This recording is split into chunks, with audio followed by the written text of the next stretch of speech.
pakai ChatGPT malah. Bapaknya juga nggak ada.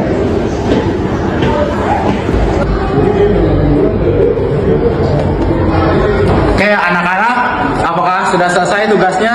Siap, sudah Pak. Langsung kumpulkan ya di meja Bapak, di sini saja. Oke?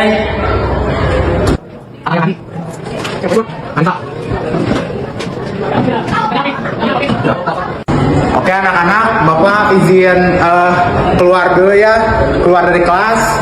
Sampai jumpa besok. Besok bakal ada tugas 2 kimia.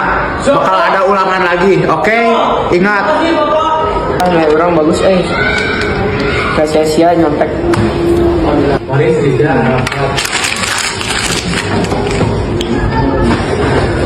2,000 years later. Oke anak-anak, karena sudah Bapak jelaskan ya tugas 2-nya.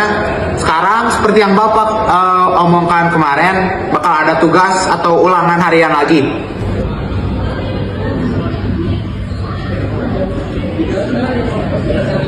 Ya, sekarang silahkan maju ke depan ya, ambil hasil ulangannya satu-satu. Siapa? Kamu bagus ya, pertahankan. Siap, makasih banyak Pak. Kamu ada peningkatan, sekarang jadi bagus nilainya. Makasih. Pertahankan ya.